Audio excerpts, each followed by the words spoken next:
I'm Shirlaine from TSE Tuition, and today I'll be talking about authorial intention and how you can write about it in your essay.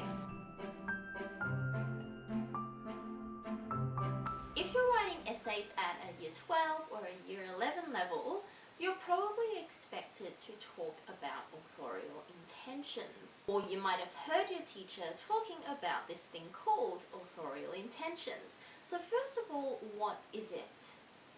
Authorial intention is essentially what the author intended, hence the phrase authorial intentions. Now, the difficulty with something like authorial intentions is that even though it seems like it should be a relatively straightforward thing, you know, author intends to do X, Y, and Z, and then you come up with some evidence to support that, it can be a bit tricky because what the author intended is not exactly part of the text. It's something that we have to get from the text. So there's a little bit of reverse engineering going on here in that we look at the text, we interpret it, and then we can therefore say, well, the author intended to do X, Y, and Z because we can see evidence A, B, and C. We could look at a text like Hannie Rayson's Extinction.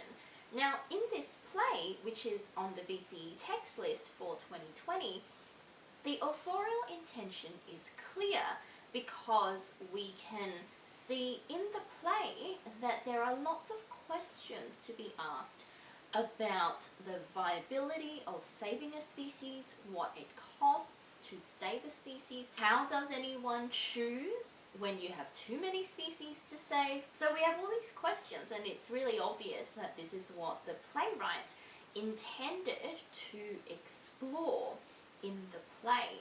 Now, if you're looking at another text such as Pride and Prejudice or any of the Shakespeares, it's a little bit more difficult because it's not as obvious what the authors are intending to ask or challenge or explore, all of those lovely teal verbs that you should be using.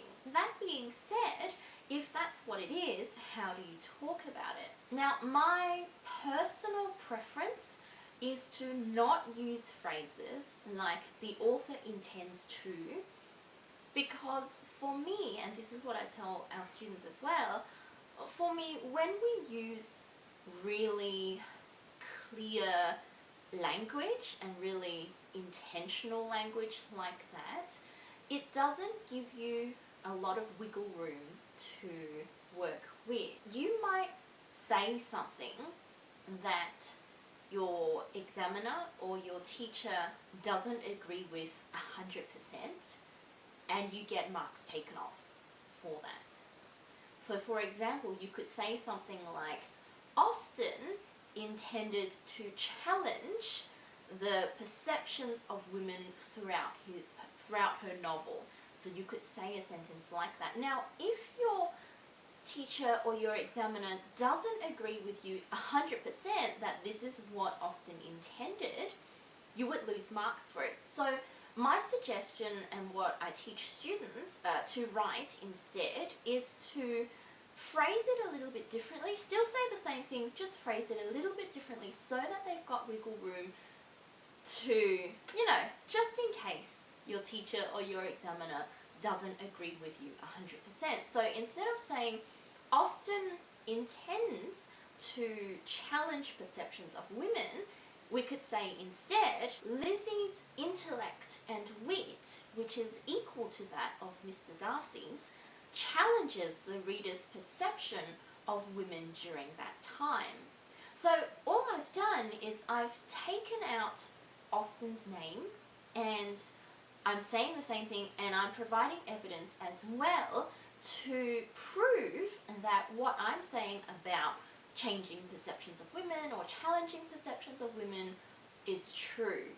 Now, of course, this is not a foolproof way of writing about authorial intentions. If you've got a text like Hannie Rayson's Extinction, then you absolutely should be mentioning something about the playwright's intentions to challenge, explore, demonstrate, etc., etc. But for other texts where usually the creator of that text is dead for a long time, or that it was written in a really different time frame or time period to right now, and it's really hard to argue this because the author is so far removed from modern times, or Australia, Victoria 2020, it just gives you a little bit more flexibility to make your points, still say the same thing, and not fall into that trap of saying author intends this, and then you get penalized for it because what you said, your teacher or your examiner didn't agree with you 100%. Now, in saying that, if your teacher wants you to use phrases like that, then by all means, go ahead, go for it. But my problem with using phrases like that is that in order to substantiate authorial intention that way, you kind of have to rely on outside sources outside of the text, which is not permitted or really expected in a VCE English essay. Of course, if you're doing something like literature, you have to do it. But if you're doing VCE EAL or VCE English, it's not expected that you go and read reams and reams and reams of background information or sources or articles and then refer to it in your essay. And because you're not expected to do that, it then becomes really hard to say author intends whatever, because all you're really doing is you're interpreting the text, and yet you're laying on this extra layer of meaning that may or may not be there. I could go into reader response theory and all of that kind of jazz, but I won't because, well, frankly, it's not the time and place to do it. But I hope this helps you to figure out how you can incorporate authorial intention in your essay discussion of a text. So I hope that was helpful. As always, like and subscribe to all of our social media channels so that you can get our latest tips and tricks to achieving your best in your English VCE subject.